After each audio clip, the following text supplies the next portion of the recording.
Hello! Really quick, a disclaimer before we get into this video. I'm coming at this from the perspective of a student of nutrition and dietetics, but more importantly from somebody who's recovered from an eating disorder. Please don't conflate anything I say in this video with professional advice. It is only for education and entertainment. Thank you. Enjoy. This is a very spur of the moment video. I got my makeup and hair done to film an updated apartment tour, which I am still doing today. But I figured while I have you here, I would sit down and do a recovery update for you. So I haven't really done one of these formally, I don't think. I've done some Q&As in the past, well over a year ago now. And I'm about 2.5 years into eating disorder recovery. I would consider myself recovered at this point. And I think it's worth sitting down and talking about my experience because I think that it can be really helpful to hear other people's experiences through platforms like YouTube, Instagram, social media in general. The recovery community was phenomenal to me and helped me a ton in my own recovery. And I'd love to give back in any way I can. So here is my recovery update, 2.5 years into eating disorder recovery as somebody who used to be vegan and is now studying nutrition. That's a mouthful, but I just wrote down some key points to cover. I'm going to talk about 5 different categories. So I'm going to cover food, then exercise, then mental health other than the eating disorder, school, and then I'm going to reflect back on the last 2.5 years for a little bit and just talk about some of the things I think I've learned and what I'm really happy that has come out of this experience. So let's talk a little bit about food. At this point, even though I'm literally studying it, I really don't think about it that much. I know how I feel best when I'm eating. I know the foods that I like the most to make for myself. I have like 3 or 4 meals that I make on a regular rotation, and they are all doing their job in keeping me satisfied and satiated. When it comes to fear foods, some come up sometimes, but I don't really approach them with fear anymore, but more so a curiosity, because I have the understanding of the fact that they cannot harm me, and I try to reframe the fear or anxiety I feel with them into something like excitement, and it took me a long time to get there. I think it's a combination of my work with my dietitian, therapists, and mental health medications, which I'll cover in the mental health section, that have allowed me to have the kind of space and perspective to process new foods and fear foods and new food experiences with the kind of like curiosity rather than fear, but that's something that I'm very grateful for. An example of that would be this past weekend. I was camping with my friend Elise. You can watch those videos, they're both up now, and I wanted ice cream a second night in a row. I was really famished. We had done another hike that day. I had fueled throughout the hike really consistently, really proud of myself for the nutrition during the hike. And then we went into town after eating a big meal, a bunch of rice and some zucchini with butter and cheese, and I wanted ice cream. And I kind of, at first when I felt like, oh, you know, I want ice cream, I had a moment where I was like, you had ice cream last night. But then I kind of tried to reframe that like, okay, you had ice cream yesterday, but you also are clearly probably still a little bit hungry from your hike, even though it's not physical, like growling stomach type hunger. You're probably just experiencing some emotional hunger, as in you worked really, really hard, you probably want more food. And that ended up being exactly the case. So to kind of work through that, I got a flavor I'd never had before. It fulfilled that need in such a big way. It was so good. It was maple cream blackberry flavor. It was really delicious. So I hope that makes sense with fear foods. So I've been getting better at fueling. Kind of like I mentioned, I've been exercising a lot more regularly, which I'll talk about in the exercise section, but it has helped with my hunger cues immensely. I get very stressed sometimes because of school and other life things going on, and when I exercise, it helps bring my hunger cues back with a vengeance, and then I can help catch up on my nutrition if I need to do that. It doesn't happen a ton. So diet-wise, not like I'm not on a diet, but what I eat wise, I have started including fish in my diet, and that was something that I would have never ever done, ever, even just a year ago or 6 months ago.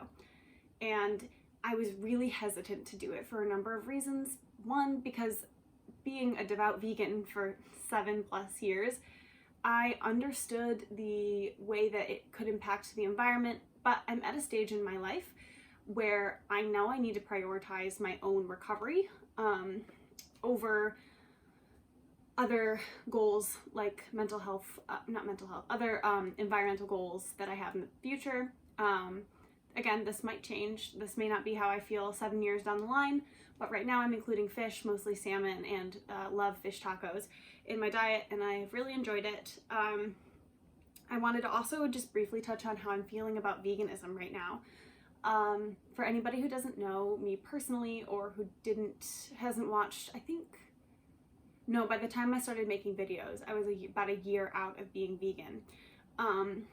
I do eat some animal products now, not on a super regular basis. That's a lie. I definitely eat eggs a lot, but I made that conscious decision with my dietitian and my boyfriend at the time, and they both really supported me in introducing animal products again, and it has been very, very helpful because I never want to discount veganism. I think it's incredible. If that's a place that you're at and a decision you can make.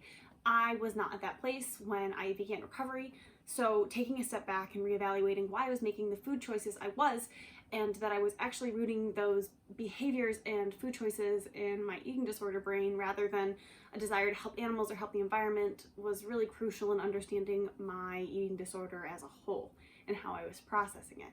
So I'm continuing to do that. At this point, I'm not eating meat like any red meat, pork, chicken, and nothing like that. Just fish is the only meat I am eating right now. So that kind of covers that. I hope it wraps it up nicely. On to exercise. Exercise is a little bit bigger of a part of my life now than it was even 6 months ago, or when I began my recovery, of course, when I began my recovery. So I actually joined my school's cross-country team. And I've mentioned it in a few videos back, but it actually wasn't super intentional. I just kind of got in the loop with the coach, and he was like, love you, have you on the team, and now I'm on the team, and it's been so much fun. I can't even describe to you how much fun I'm having rediscovering running from a place that I feel confident and fueled and really ready to perform athletically again. Also, I get a lot of free clothes, and that is very cool, but I'm really happy about my decision to join the team, and I'm excited to actually get some races in next year. I did one race this past year and I got second place, so that was cool, but it was only a few people, and it was a blast. And I also won an award for my team, which I'll show you in a second. This is my award. It's the MVP cross country award. I only ran for like half the year, so I thought it was very cool that I walked away with an award, just because I really enjoy being part of the group of people that I get to run with. So there's that. I'm also hiking lots more. Again, you can go watch the videos I just posted.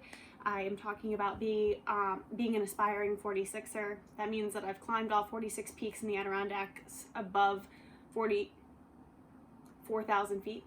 I'm currently 3/46 of the way there. But just in general, I'm moving a lot more because of my desire to hike more and be outside more, go on walks more, and it's been really good for my hunger cues, like I mentioned in the food section. It helps them come back when I'm very stressed going for a walk. It also helps my anxiety come down quite a bit. During a particularly difficult season of life that I just came out of, exercise was really the only thing that gave me any sort of reminder to eat, which isn't a good thing. Let me say that I'm not promoting that at all, but it wasn't accidental restriction out of eating disorder behaviors. It was out of anxiety, and having exercise there to kind of get me out of my own head and reconnect with my needs was really helpful. I've also improved performance-wise so much. I'm still not back to the place that I was pre-eating disorder or during my eating disorder, and I never really want to be. But rather I'm trying to focus on where I am right now and appreciate the fact that my body is doing things I never thought it would again because of my eating disorder. I know that I lost bone density. I know that I definitely wasn't in the best health at that time. So knowing that I'm getting back to a place where I am feeling fantastic and performing like an athlete and with an athlete's mindset is so rewarding, and I can't emphasize that enough. So if you are ever in a position to return to a sport that you couldn't do because of your eating disorder, I would encourage you to get back to your sport and enjoy it to the fullest as a recovered person, because it's absolutely worth it. So let's now move to mental health. I'm like a little bit nervous about this section, but I have been doing very well recently. I recently went through a breakup. Yeah, that sucked big time.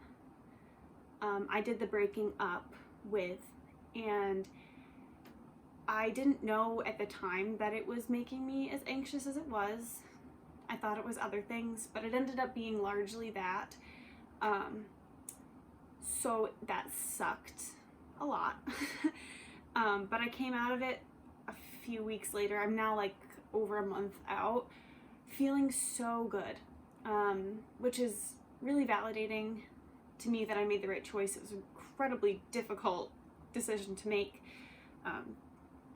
But yeah, that resolved a lot of my anxiety that I was working through. Like I mentioned in the exercise section, that I was going through a particularly hard season of life. It was all surrounding that. A few weeks before my breakup though, I got my meds upped. So that was probably a contributing factor to the improvement of my mental health too.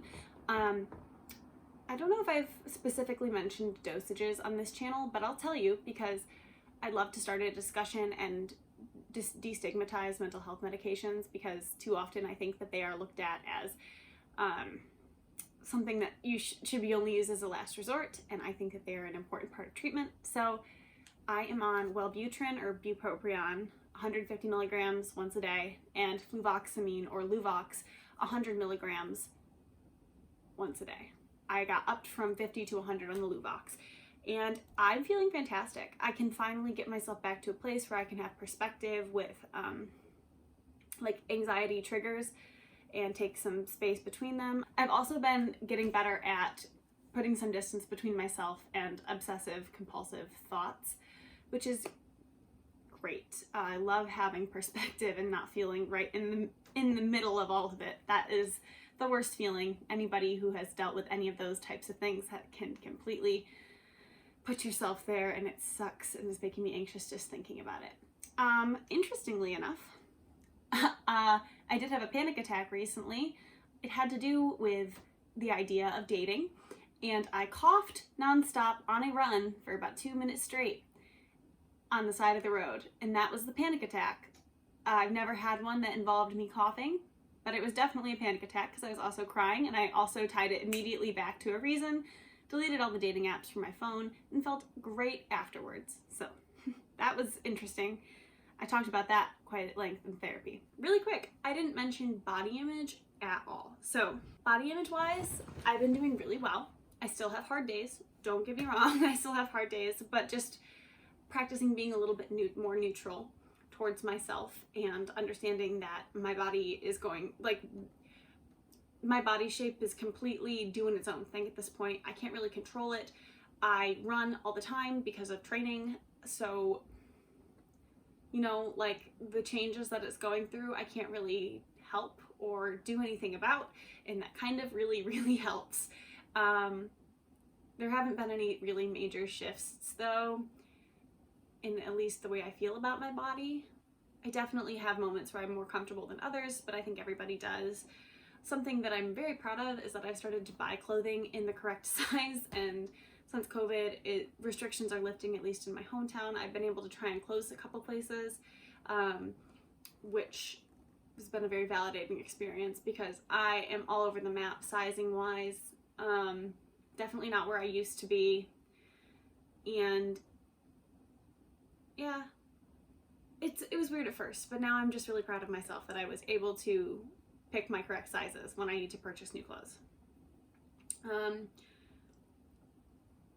summer is a really good time for me body image wise, because clothing, I have a huge sensory thing with clothing really being tight to my skin or heavy. The winter is basically all clothes that are tight to your skin or heavy. So summer is great because I can wear outfits like this on a regular basis and just feel super comfortable. That's that on that. All right, let's move into school. So as I've mentioned on this channel many times before, I am studying nutrition and dietetics at DUville College. I'm entering my last year of their master's BS-MS combined program. I'm currently working on my thesis, which I can talk about more if you would like me to, and I am working on my last year of clinicals.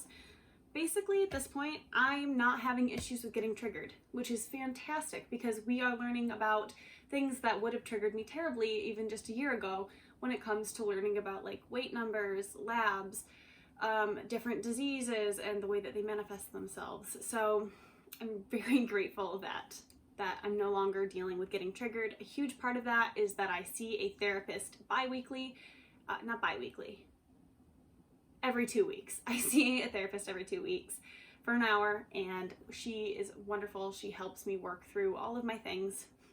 But I haven't had too many triggered moments at all recently, like at all. And I'm very careful to note when I do have them and to figure out a way to work through them that doesn't affect my ability to take care of my patients and or be the best caregiver that I can be.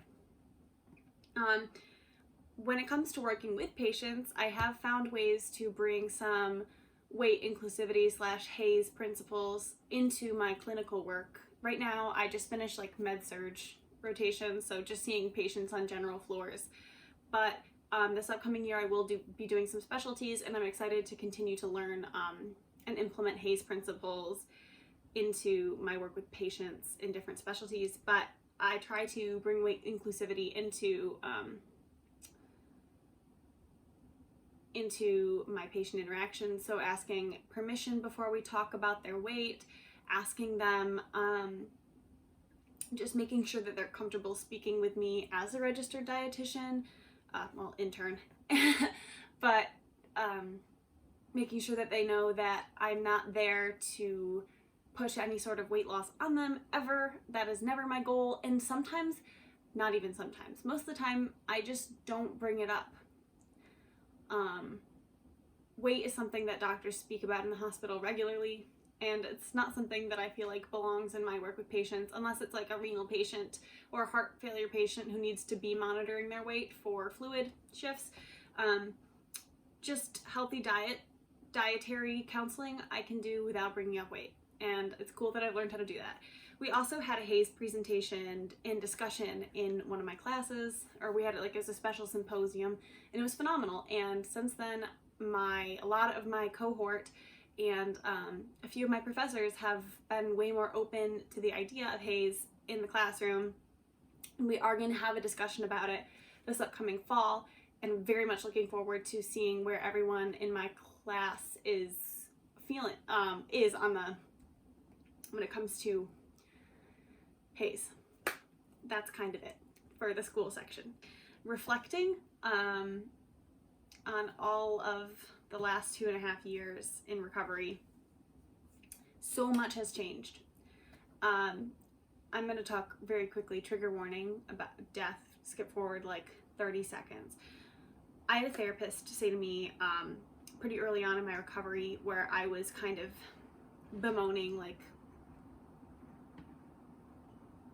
how I was feeling and how I basically failed in my life course, which was to go to Cornell right after high school, study nutrition, and be like a nutritionist as a vegan for a long time. It had been very rigorous, wasn't ready for it at the time because of my mental health. And she basically said to me, Riley, had you gone to Cornell, had you done the path that you thought was right for you, you would be dead. And I just think about that now, and she's probably right, and that's the craziest part. Like, I can clearly see how that would have happened. So I'm so incredibly grateful that I am where I am. A big part of my recovery in the beginning was the fact that I had a very supportive and encouraging partner. my boyfriend at the time, was a big part of the reason that I pursued recovery with a professional, like, team of health professionals. And obviously I don't have that anymore. So having the extrinsic motivation to get started, with him being so supportive, was so necessary, and incredibly grateful for that. But now, having been broken up for a while, not like a while, but even a short period of time, I've had a few moments where I've had to really dig deep and find that intrinsic motivation to keep going in hard moments that I do not have, now that I do not have an extrinsic motivator that is as strong or present in my life. My friends have been incredible. They have all been the most supportive people since the very beginning with my recovery. They knew how hard I struggled in high school and even before, so having them there to support me the entire 2.5 years and on has been just more than I could ever ask for. And I guess I'll leave you with this. So I'm gonna have a real full circle moment in a few months here, because as a 5th year in my program, I do a specialty rotation, and I have been given the opportunity, I reached out about the opportunity, but to do my specialty rotation at the clinic that I was treated at. So that's incredible. I'm just floored, because I loved the people that supported me through my recovery professionally there, and I cannot wait to hopefully impact somebody's life as much as they impacted mine, or even just a little, to have a positive impact on somebody in recovery, and to look at them and be able to help them with their nutrition and help them fuel their bodies properly as they start going through something so scary, and to be a supportive force in their life for good and change. And I'm gonna get emotional if I keep talking about it, but I've truly never felt so just grateful for an opportunity, because they don't know how, they don't know, the staff there, how much of an impact they had on my life, but they sure as hell did. And I'm just excited to give it back in any way I can. So that's going to be the end of this recovery update. I hope you enjoyed. If you liked this video or have any questions for me, please feel free to DM me on Instagram or leave a comment down below. I'll do my best to answer, either over like comment or DM, or in a video. If there are enough questions, I can sit down and answer some. Much love to you all. If you need anything, please feel free to reach out for any reason, always. I love you. Bye.